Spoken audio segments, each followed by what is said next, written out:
Thank you. Thank you so much. It's your session, ma'am. Spotlight for everyone. People can see. Thank you. You are here now. Thank you. Good. Thank you very much. And thank you again for having me today. And please do allow me to stand on the existing protocol. I'm sure it's been well established, so all protocols duly observed. I am really delighted to be here today and to participate in your event, because celebrating the immense potential of the girl child is something we must always remember to do. As you all know, this year's theme for the 2021 Day of the Girl Child is called Digital Generation, Our Generation. And it's not only apt and very good theme, it is also very timely because it allows us to celebrate the innovative and technology-driven capacity of girls all over the world. We still have work to do to ensure we get there, but it is absolutely an appropriate theme. In the words of my executive director, the UNFPA executive director, Dr. Natalia Kanem, girls are born with power.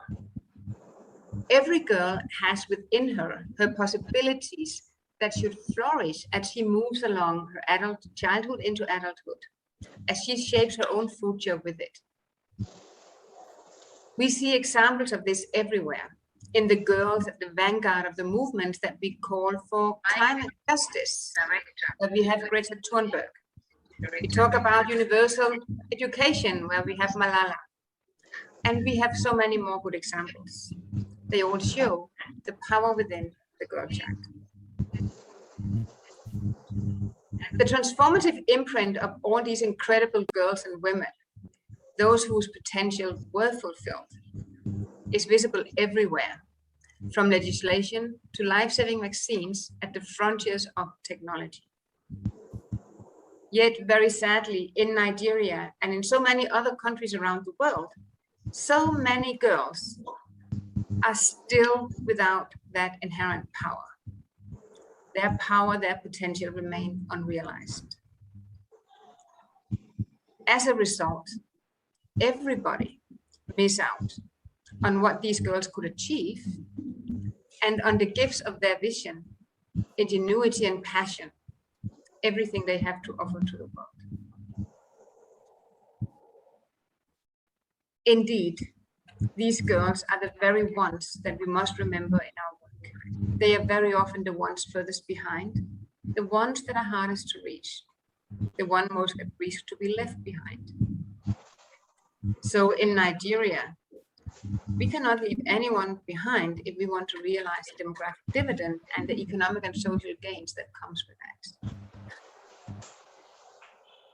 So today, as we mark the International Day of the Girl Child, and we celebrate girls' digital generation, they are harnessing the power of new technologies to carve out a better future for all of us.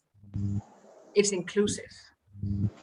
Yet, as we do so, we must call urgent attention to those who are left behind by gender discrimination and systematically limitations to girls, now and across their lifetimes.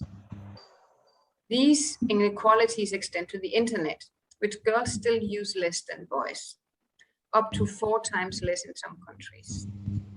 The digital divide compounds long-standing disparities. One of them is education. If you do not have access to education, if you do not finish your education, if you cannot read and write, it is a challenge to use the internet. The COVID pandemic has shown just how quickly inequalities can multiply. So what we saw happening was, under school closures, girls who didn't have internet access were lagging behind in their education.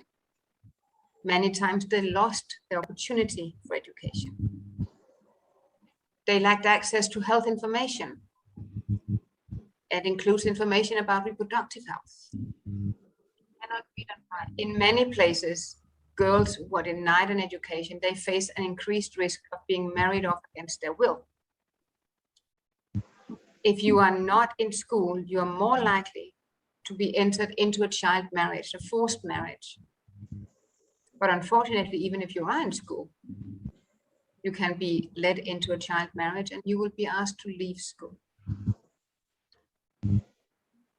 The realization of many of your human rights, of girls' human rights, is increasingly predicted on digital access. That is where we get our information. Digital access can help girls find information, connect with their peers, build social movements, explore their own identities, and track their periods and find help for harassment or violence. Without such access, girls face major barriers to achieving their sexual and reproductive health. They will meet barriers to achieving and maintaining bodily autonomy. All of these are very fancy words, but what it really means is that it prevents a girl to decide what happens to her own body. It denies a girl her right to decide if she wants to have children, when she wants to have children, and how many children she wants. Human rights that are inherently connected to the girl child. Those in the refugee camps and the poorest communities in this country, they may have no options for any nearby services that respond to their needs, especially if they would like to have a response for kindness and understanding. The shame or embarrassment that many young girls feel when asking about sex or gender identity is more readily overcome in the anonymity of the online world. And we must remember that.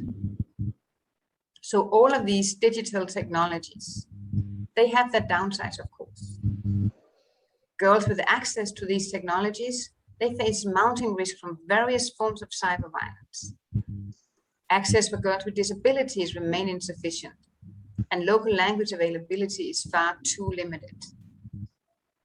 These issues too reflect harmful gender and power imbalances.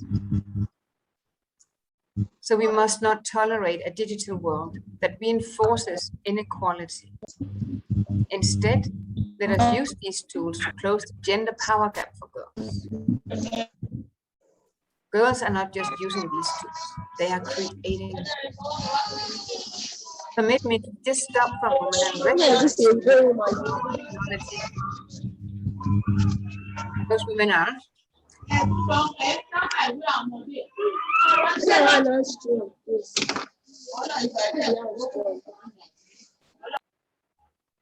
Thank you. Those women are Ada Lovelace, the world's first computer programmer in the 1940s. Hedy Lamarr, a self-taught inventor and film actress who was awarded a patent in 1942 for her secret communication system that designed with the help of the composer George Antheil. This frequency hopping system idea eventually is what inspired Wi-Fi, GPS, Bluetooth technology, which we all use today. Annie Easley, a NASA rocket scientist and a trailblazer for gender and racial diversity in STEM. When she was hired, she was the only one of 4 Black employees at the lab. Easley's work on the Sentinel rocket projected while NASA laid out the foundations for space shuttle launches in the future. It was a Black woman who found the answer to that challenge. Radia Perlman, who is also nicknamed Mother of the Internet, who is the inventor of the algorithms behind the Spanning Tree Protocol, the STP. She was instrumental in making today's internet possible. Elizabeth Feinler, who between 72 and 89 ran the network Information Center in California, which was a bit like a prehistoric Google. So her group also developed the domain naming scheme of .com, .edu, .gov, .net, .org, and many more that we all know today. Kike Oniwinde, an athlete and founder and CEO of the BYP network, to harness and elevate the status of Black professionals, shatter misconceptions of the Black narrative, and promote equity in the professional sphere. And closer to home, we have the likes of Adora Nvodo, a software engineer at Microsoft, where she builds cloud services and high-value experiences related to artificial intelligence and mixed reality. Adora is a first-class graduate in computer science from the University of Lagos in Nigeria. And then we have Seun Ronseve, the Vice President of Growth at Softcom, who ventured into the tech space to help grow businesses that focused on improving payments and expanding Nigeria's digital economy. She became the youngest bank CEO in 2018 when she built and launched the beta version of Switch by Sterling Bank. Switch is a financial platform that offers Nigerians in the diaspora access to financial perks like multi-currency savings and investments. And let's take one more from Nigeria, because Nigeria have great women. Ada Ndoku Oyom, developer relations at Google. She's the founder of the She Code Africa, a non-profit organization that empowers young women and girls in Africa with technical skills. So to all the girls listening right now, I hope you listen to this. Some of the women I just mentioned are world leaders within their field. Every one of you can be that too. And my point here is that Nigerian women are making their mark in the digital world. And we must therefore support and encourage young girls in Nigeria to be part of this work. So therefore, UNFPA has teamed up with the private sector partners in a number of countries to provide the mentorship and resources girls need to design innovative digital solutions for a more equal future. So together, we must work towards empowering young women and girls and give them proper healthcare, proper access to reproductive healthcare, skill-based learning facilities, and equal opportunities to create a digital world that is accessible and safe for all, and build a future in which every girl is able to realize her full potential and power. And this also means accelerating our efforts towards a world where we have zero maternal mortality, zero unmet need for family planning, and in a world where we have zero gender-based violence and harmful practices like child marriages. Yesterday, I attended the She Forum Africa. Their theme this year was keep showing up. So I would like to end this little intervention by saying to everyone here, including the men, to the girls, keep showing up. Show up for your sister. Show up for your mother. Show up for your best friend's sister. Always show up and stand up for the girl. You will only benefit when we do that. Young girls, young men, learn the women's anthem. There's a line in that I love. And that is about not walking behind, but side by side in true equality. Anyone listening to this call, you do not stand and walk behind the men. You walk next to them. You are equals, and you have the same potential. Before I close, I would like to quote one of my favorite quotes. And it was from a very famous politician who lost a very important election. And speculation was that she probably lost that election because she was a woman. But what she said in her succession speech was, to all the little girls out there, never believe that you are not worthy. You are worth it. You are worthy, and you are equals. And if we all remember that, we will create a world where you walk side by side. And by walking side by side, we ensure that no one, no girl child is left behind. Thank you very much. Wow. Awesome. Brilliant. And thank you for that wonderful, inspiring, influence instigating presentation. Thank you, the resident rep of UNFPA, that you made a day. Who eats, sleep, drink, eat, sleep this for a year, from now to October 11, 2022. Everything you just said, it's as if what we need to hear now, those are the messages for today. If I can bring one or two guests, because I know your time is fast spent and you have a lot of engagement. Now, please, I'm going to ask one question on behalf of these girls before I bring some of them on now.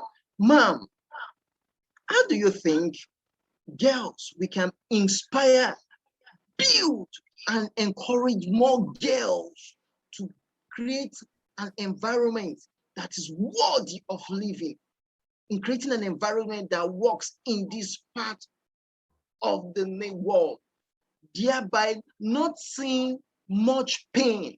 You know, there's pain in the world, which you just highlighted now, you understand. How do you think they can look beyond those and run more with their core? If I can ask you that question, ma'am. So that's a really good question, because I don't think that's a simple answer. But it actually starts by showing up for the girls. You see, this is the one thing we know, and this is why I don't understand why it's so difficult to have this, to get to equality, because all the evidence we have in the world shows us that when you empower women and girls, we all get a better society. We get richer, families get healthier, they get wealthier, we get, better education, because actually education is very closely linked to the mother. So the better educated the mother is, the better she's going to educate her child. Did you know that? That's how important it is. Yeah. So I think the first thing is really show up, listen to the girls, ask them, invite them in. Don't speak on their behalf. What I experience very, very often when I'm out is I sit with girls and then there's a few boys in the room and I ask a question. Who do you think answers that question on behalf of everybody? It's the boys.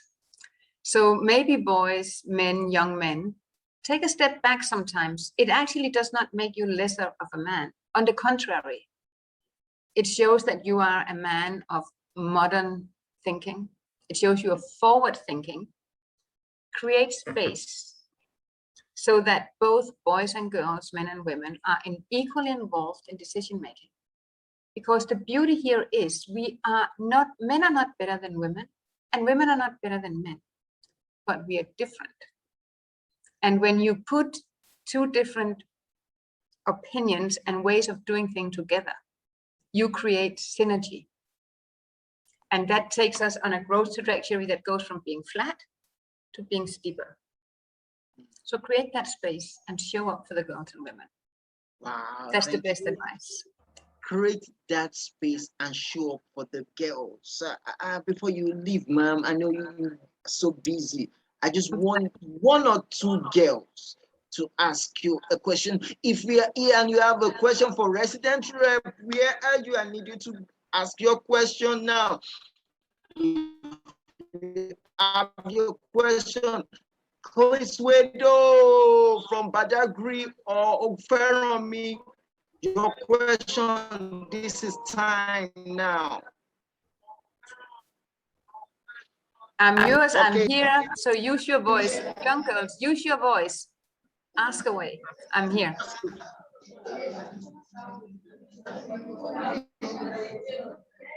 Your voice, the resident is here. Okay, use your voice, your question now.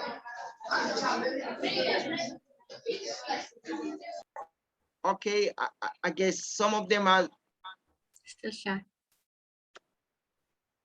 Okay, use your voice now. This is the lifetime opportunity for you girls. Use your voice, your question.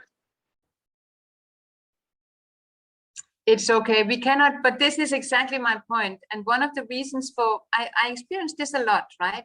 Also, you don't know me. All your wonderful women out there, you don't know me. I'm very easy. I'm not a hierarchy, and my first name is Ulla. And I respond, I appreciate you calling me Ma.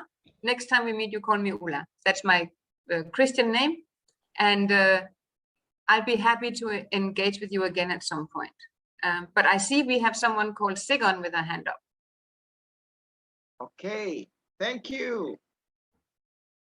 That person, let me just pinpoint you. Okay. Sri, what's the name? You're gonna ask your question directly. What's the name? Who's that? Okay, Sigon. Okay, you've got to unmute now. It's time to ask your question. Go ahead.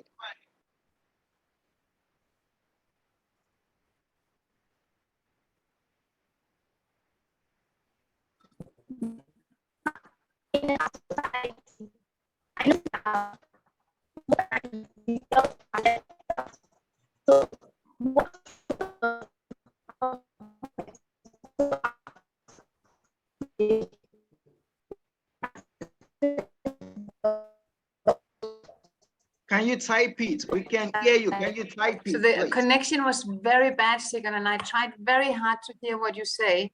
So either try again or maybe put it into the chat. Can you do that?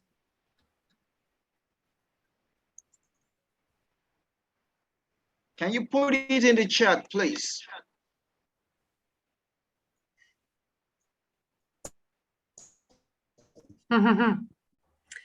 So while we wait for Sigon, there's one from Anuluwapu in the chat. I will ask for that. Sigon, please put your question in the chat. So Anul, I'm sorry, I'm trying to get the name right. Oluwapu. How do I avoid distraction from the opposite sex as a girl child? So the first thing I want to say here is actually, it's not your job to avoid it. It's for the opposite sex not to give you unwanted attention. So I think this is the first thing as parents, we have to teach our boys is that girls are not, you know, it's not a target and you have to respect the girl child. If someone gives you unwanted attention, you tell them stop.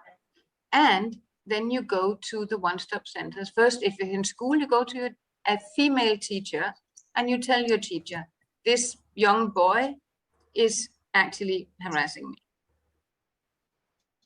I think that's where it starts. And we need to hold each other accountable. But also, if you see a girl being harassed or being the object of unwanted attention, then go over and stop it. So if you are girls, you know, try to avoid to move too much alone, because we know that is a risk, unfortunately and very sadly. But also all the young men on this call, don't be afraid to tell your best buddies that this is not okay. Tell them to stop it. Say, this girl doesn't want your attention, leave her alone. Don't laugh at it, don't make it a joke. Because for the girl, it's not a joke. So I hope you can hear me. It looks like you're all frozen, so I hope you can hear me. But it starts by saying stop. And it starts again by everyone showing up and supporting the girl who says stop. Don't do it. Help each other. Wow, thank you. Thank you. He said, another one says, what role can the government play in assisting the girl child? Yeah. So across Nigeria, there's actually very good laws to protect the girl child. 30 states by now have domesticated the Violence Against People Prohibitions Act. And I think what we need to do is ask the government to also enforce the laws. The laws are there for a reason. And that means it's important that everyone abides to them. And that's the role that the government can play. It's also important, they say, that make it mandatory, I think, to keep girls in school, secondary education. There's many things we can do, and we can have all these policies in place, but it's the accountability. But accountability is also about you and me. It's about how we hold each other accountable. So the government can provide the framework, but abiding to the law is also citizens having to abide to the law. Thank Is you. there any more questions? These are two Definitely. very good questions, both from Anu Olubapo and from Segun. Very good questions. Yeah. Good. So if there's no more questions, then maybe we should just agree that maybe one day you invite me back again and we have another conversation.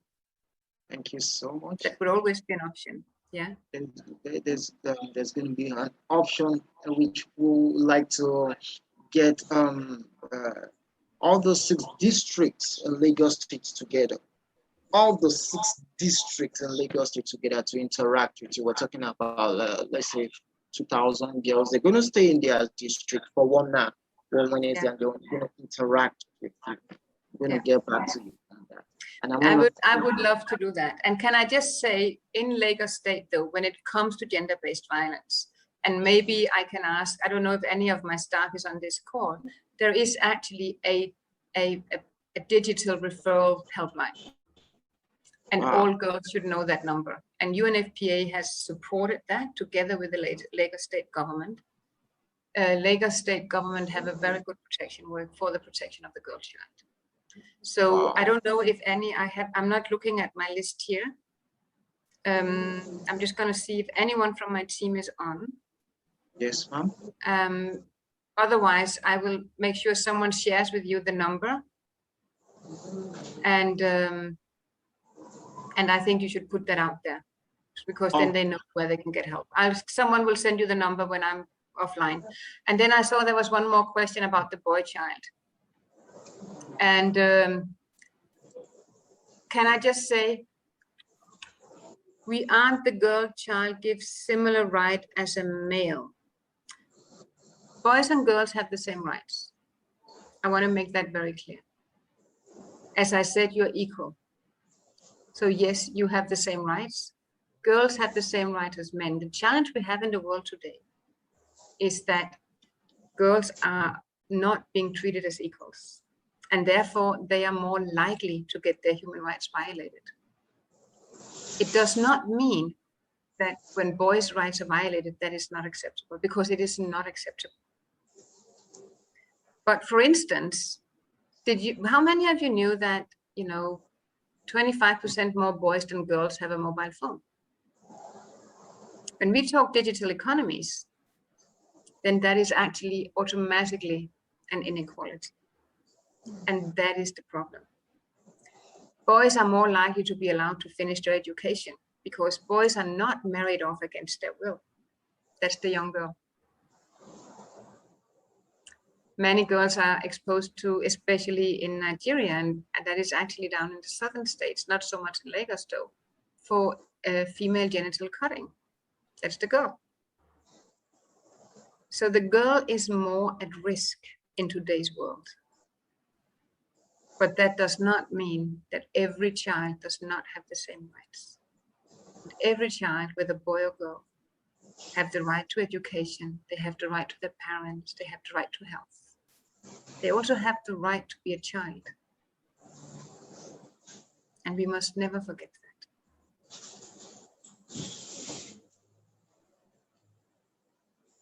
Thank you. I appreciate. Thank you so much. Then I think I'm giving the community for the next case study I'm gonna do. Thank you.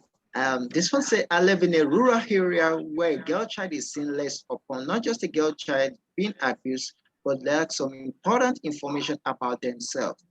What's your advice to the parents? Yeah. So I think there's a few things. The first of them is, of course, that this is this piece about showing up for your child, right? Look at the conditions your child live in. It's very difficult because so many of these things are also so sensitive and they're so deeply rooted. But for instance, never let your girl child walk alone to school. Make sure that someone takes her to school, someone you trust, right? As parents, also hold your government and your school accountable to ensuring that your girl actually does get education, that she's not being asked to clean up and broom the school, but that you have those conversations. One of the things you should also ask the school for is what we call comprehensive sexuality education or life skills education. Life skills education is where the schools can teach both boys and girls about the life that we enter into and the transition we go through in our life. That would also include how you say no to gender-based violence. It will include that boys will learn that, you know, if a girl says no, no means no, right? It's about telling them where they can get help. It's about ensuring that there's access to good healthcare, even when the girls are still very young. So parents can do a lot. And to the extent that you feel comfortable, I know, and this is really difficult. I remember my own mother having conversations with me when I was young, but talk to your child about what is acceptable behavior and what is not acceptable. Ask your child, how are you? Notice differences in your child. If a girl child is being exposed to harassment, especially sexual abuse, she's more likely to become more introvert, more silent than she already is. Ask her what is wrong. So have those conversations. And I know for most of us, I know for myself with now it's my grandchildren, it's not children, right? But conversations about sexuality and sex is so difficult and it becomes so awkward. And if you cannot have them yourself as a parent, tell your child where to go. But when the child is younger, ask your child, how are you doing? And make sure they know what is not acceptable behavior. Thank you. Thank you, the resident rep. Thank you for this awesome message you've given us this wonderful afternoon. I guess one of the key things that is needed to be done is to... Thank you very much. Thank you for having me. Thank and you. I'll be back. Yeah. Thank you. Thank you so much. Thank you. You're welcome. It's for us to extract this and share it. Thank you so much. We love you. Thank you. God bless you. Thank you. God bless you, Ulla. Thank you. Thank you. You're welcome. So thank you. And now to everyone that joined us today, I want to say thank you for joining us, to Education District 5, the TGPS, and to everyone, thank you. So final word from the student. Thank you. Final word. Just words of the student.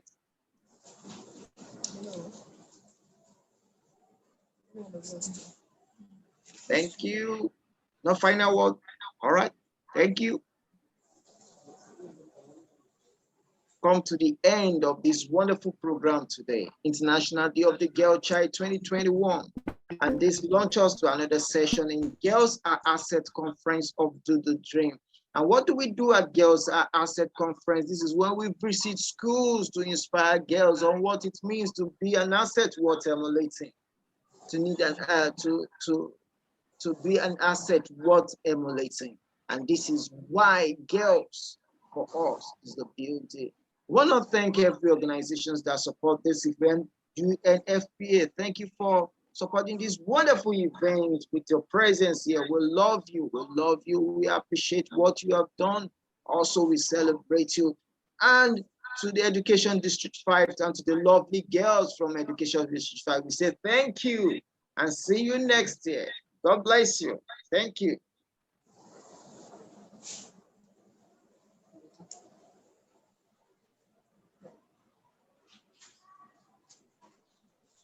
Thank you very much. Thank you, sir. Thank you.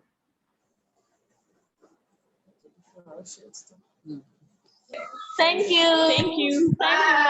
Bye. Thank you very much. Bye. So you will put your face there.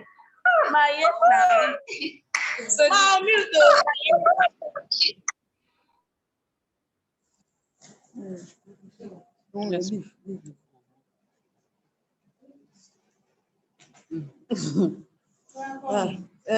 so Mommy is calling. Three of you.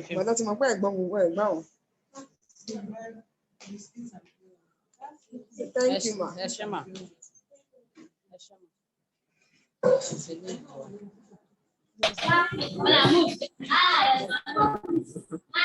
Okay, bye-bye, Daddy. We appreciate you. Thank you. So I'm leaving. What can I do?